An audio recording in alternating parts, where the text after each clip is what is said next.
भारत ने आकाश मिसाइल से जो पाकिस्तान की तरफ से हमले किए जा रहे हैं उसे नाकाम किया था। आकाश मिसाइल से पाकिस्तान को भारी नुकसान हमने पहुंचाया, सतह से हवा में मार कर दी ये आकाश मिसाइल्स।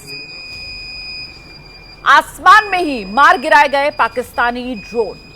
तो ये जो आप तस्वीरें देख रहे हैं वो सांबा सेक्टर की तस्वीरें हैं आपके सामने, जहां पर देखिए कैसे पाकिस्तान को भारी नुकसान पहुंचाया गया है। और इन तस्वीरों को बेहतर तरीके से कर्नल दानवीर बता पाएंगे। आकाश वाला वो बोल रही थी, लेकिन ये ATGM फायर हुआ है और ये आकाश मिसाइल नहीं है। आकाश मिसाइल नहीं है। आकाश में उड़ती, ये जमीन के ऊपर एक ये सतह से हवा में मार कर नहीं, सतह से सतह पर मार कर रही है। देखिए वो टारगेट सतह पर है, स्थायी टारगेट है। और सर ये तो ड्रोन है ना, हम ये बता रहे हैं कि ये ड्रोन को मारा है, तो ड्रोन तो हवा में उड़ रहा है ना सर। हाँ, तो ये कहाँ उड़ रहा है? तो जंगल झाड़ियों में बीच में है, ये ड्रोन थोड़ी है। हाँ।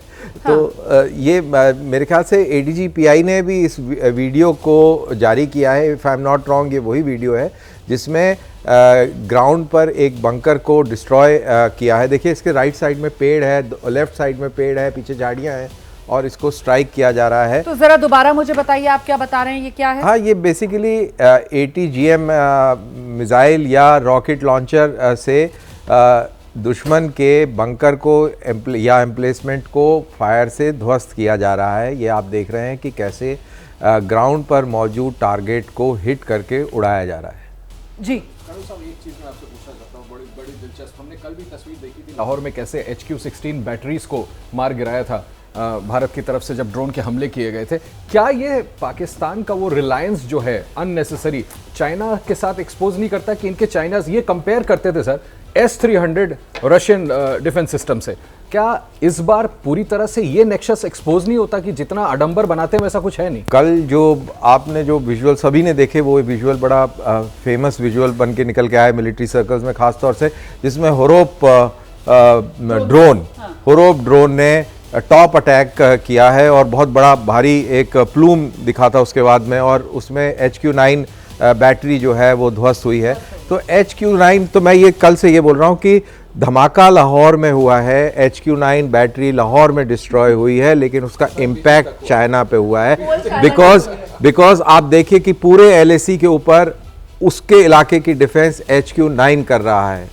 तो ये इसको आप समझिए। तो इसको लेकर ये भी तो कहा जा रहा है ना कि मतलब चाइना की तरफ से दावे बड़े बड़े, लेकिन असली सिचुएशन के अंदर उसकी टेस्टिंग का ये पहला मौका था और उस टेस्टिंग के अंदर ये जो HQ-9 है वो पूरी तरीके से फेल हो गया। बैटल वर्दी और बैटल प्रूफ इसी तरीके से होता है। हाँ। और ये हम सबके सामने, और इंडियन सिस्टम जो है वो दुनिया के अंदर अभी तक बेस्ट उभर के आया है। आप ये देखिए ना, और ये चिंता चाइना को सताने लग गई होगी, और यहाँ मिलिट्री पॉइंट ऑफ व्यू से ही नहीं, कमर्शियल पॉइंट ऑफ व्यू से, क्योंकि HQ-9 की उसकी TRP इतनी कम हो जाएगी कि वो बिकेगा नहीं।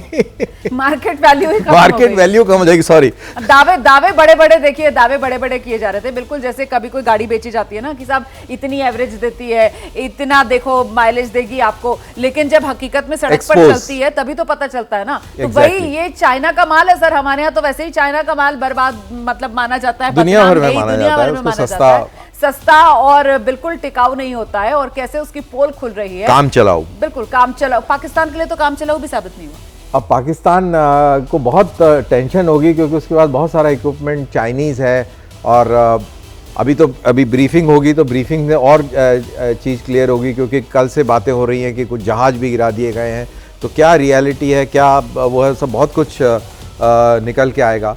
तो पाकिस्तान के लिए बहुत समस्या हुई है, और इसमें टर्की को भी परेशान होने की ज़रूरत है, क्योंकि टर्की के ड्रोन्स पाकिस्तान के आर्सेनल में बड़ी तादाद में है, टर्किश और चाइनीज़ ड्रोन्स। तो ये जो जितने हमले हुए हैं, जाहिर सी बात है ये दोनों किस्म के ड्रोन्स का इस्तेमाल किया गया होगा, और सारे के सारे ध्वस्त हो गए। बिल्कुल सर, इस बीच एक और बड़ी खबर दर्शकों को बता देते हैं। BSF ने 7 घुसपैठियों को मार गिराया है। ये बड़ी खबर है, BSF ने 7 घुसपैठियों को मार गिराया। ये सांबा सेक्टर से घुसपैठ की कोशिश में थे। सांबा में घुसपैठ की कोशिश BSF की तरफ से नाकाम की गई है। BSF ने 7 घुसपैठियों को मार गिराया है। इस वक्त की बड़ी खबर।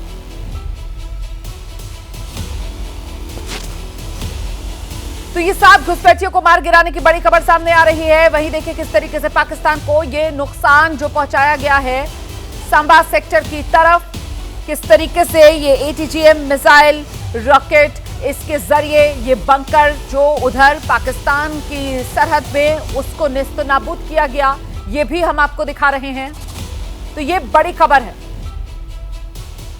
इसी को लेकर जरा आशीष से और जानकारी लेते हैं। आशीष, ये जो जानकारी आई है 8 और 9 मई की दरमियान की रात में इस तरह से इन्होंने इन्फिल्ट्रेट करने की कोशिश की थी और जिस तरह से हमले कर रहा था पाकिस्तान की सेना, उन्होंने कवर दे करके इनको घुसाने की कोशिश की थी आतंकियों को। और ये खबर कल रात से आ रही थी, कल रात से हम इसका जिक्र कर रहे थे कि आतंकियों को अंदर घुसाने की कोशिश की गई है, उसको न्यूट्रलाइज करने की उन सभी को कोशिश चल रही थी कल शाम से। और ये बड़ी खबर आई है कि बॉर्डर सिक्योरिटी फोर्स ने ये जितने भी 7 अंदर घुसे थे उन सबको मार दिया, न्यूट्रलाइज कर दिया। और मुझे लगता है थोड़ी देर पहले जो आप तस्वीर दिखा रही थी पठानकोट की, संभव है कि कुछ और इलाकों में सस्पिशन होगा, इस वजह से अभी भी खोजबीन चल रही है कि कहीं और आतंकी तो इस डिस्गाइज में अंदर नहीं घुस गए। क्योंकि ये पुरानी मोडस ऑपरेंडी है ना पाकिस्तान की, कि वो इस तरीके से गोलाबारी करके उसकी कोशिश यही रहती है कि किसी तरीके से जो घुसपैठिए हैं उनको कवर दिया जाए और उन्हें भारत में घुसाया जाए। सीधी जंग लड़ने के तो लायक है ही नहीं ये नापाक पाकिस्तान। अच्छा, मेरे साथ इस वक्त खास मेहमान आप देख रहे हैं, हमारे साथ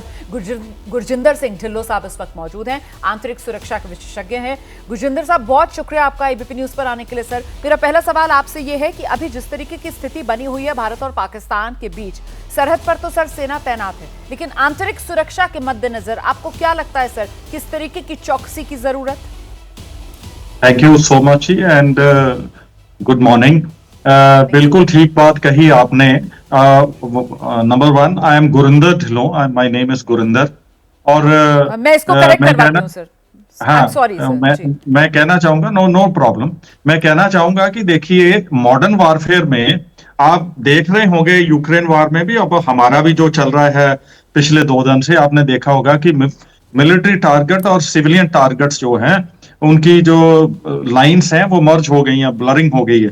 उसका कारण ये, इसके लिए ये हमें जरूरी है, और आप देख भी रहे होंगे कि ड्रोन से, सरफेस टू एयर मिसाइल से और म्यूनिशन यूज करके वो हमारे सिविलियन एरियाज को टारगेट कर रहे हैं।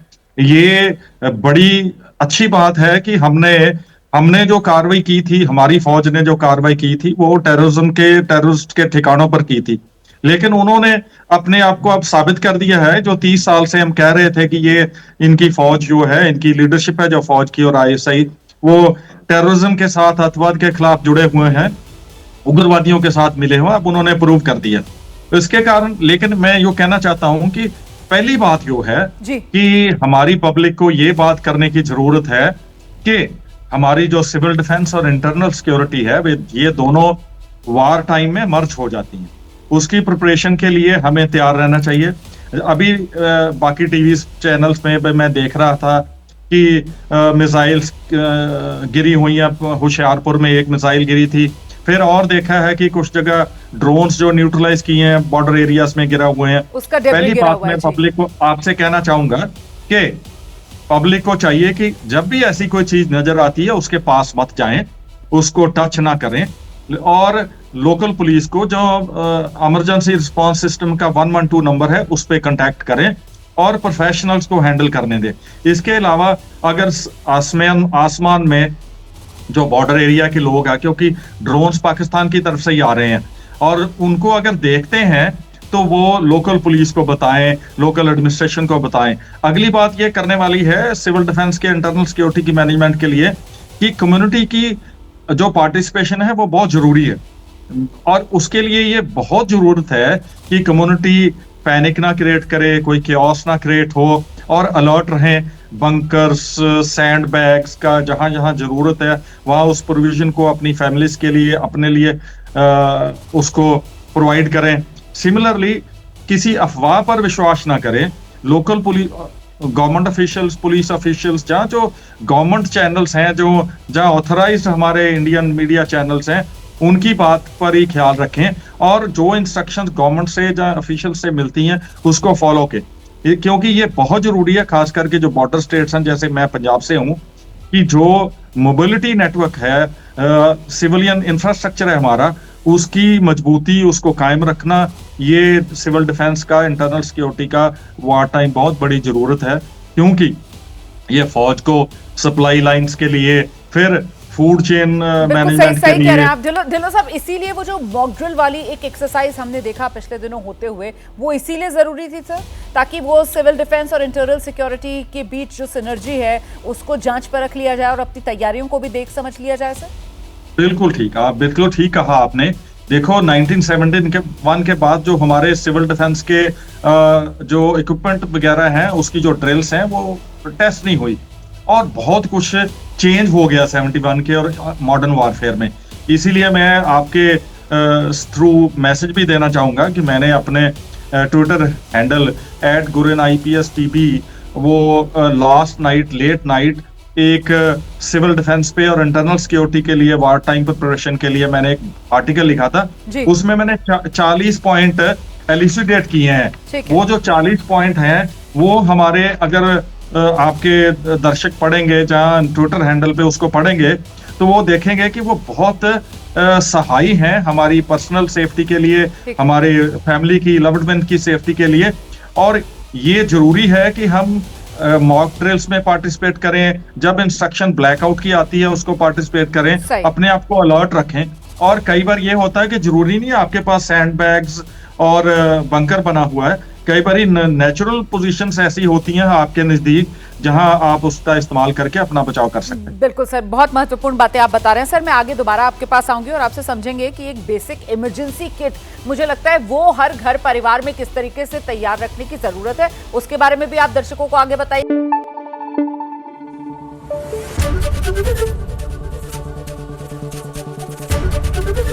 एबीपी न्यूज आपको रखे आगे।